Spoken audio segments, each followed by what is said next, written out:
BTCI, UTB. Plutôt qu'une privatisation, et si on nationalisait plutôt les capitaux? À peine nous lancions le débat, dans notre parution numéro 412 de la semaine dernière, que la décision est tombée.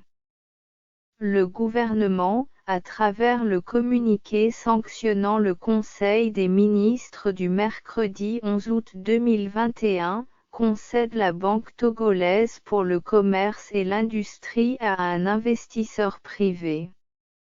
En effet, dans sa volonté de nouer des partenariats avec le secteur privé pour accélérer la croissance économique, informait-il, le gouvernement a engagé un processus de cession d'une partie de ses actions dans le capital social de la Banque togolaise pour le commerce et l'industrie.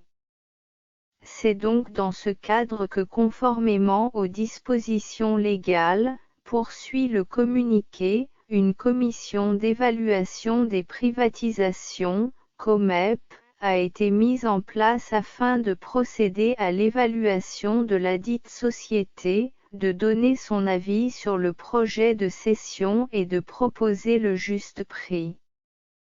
Ainsi donc, annonce-t-on, la société de droit togolais, IB Holding, retenue sur les 5 soumissionnaires à l'issue de l'appel d'offres ouvert à cet effet, détient désormais une partie du capital de la BCI contre 10% conservé par le gouvernement.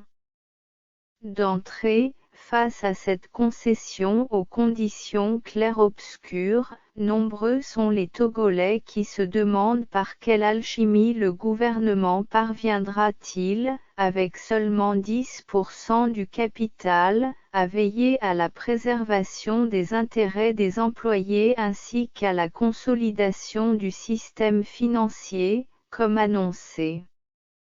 Si ce n'est pas de la poudre aux yeux, cette annonce paraît plus marrante pour tout esprit éclairé qui sait que cette issue n'est donc que l'expression d'une situation créée de toutes pièces par sadisme et impunité.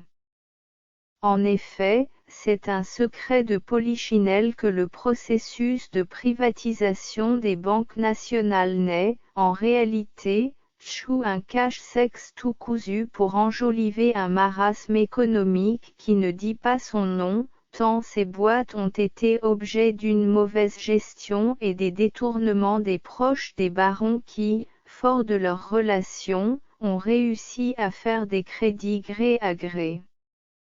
L'un des cas les plus illustrateurs, voire alarmant, est celui de 11 milliards FCFA facilement prêtés par la BCI à un certain Christian Languide, opérateur économique béninois.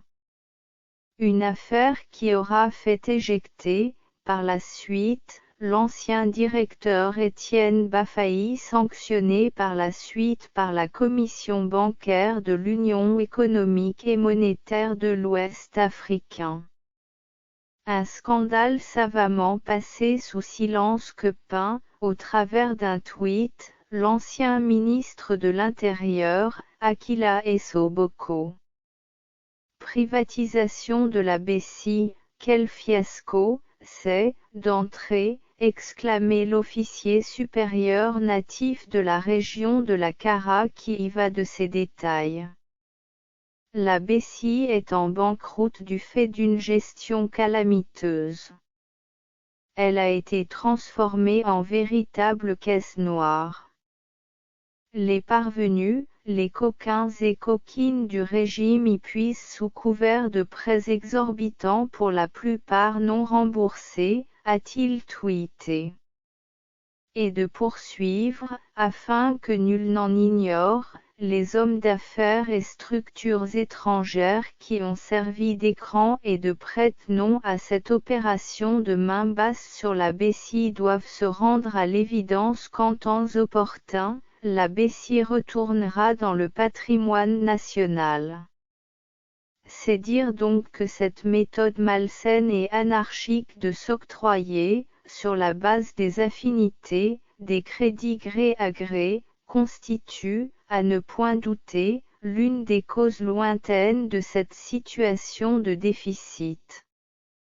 Les autres causes profondes sont les cas de ces ex-fleurons de l'économie nationale comme ces défuntes sociétés d'État OPAT, Office des produits agricoles du Togo, OTIP, Office togolais du FAS-FET, dont on a fait faire payer les passifs par la BCI avant de les mettre au dos du trésor public où finalement c'est le contribuable qui se saigne à tout solder. En clair, ces pratiques ont conséquemment creusé un gros trou qui s'avère aujourd'hui impossible à fermer. Ceux-ci, au point de trouver, dans leur ingéniosité, la formule alambiquée de privatisation qui se veut un cache-sexe. Mieux, une manière inappropriée de déplacer un problème en voulant le solder. Sinon, pourquoi n'avoir pas essayé, comme le proposent également certains observateurs, en appui au journal Fraternité l'option de nationalisation? Ce sera alors une manière plus raisonnable de trouver une solution togolaise à un problème togolais, au travers d'une cession de la BCI à des investisseurs nationaux, soit des entrepreneurs togolais du profil de Dangote au Nigeria ou encore aux acteurs du patronat pour rentrer dans le capital de la BCI.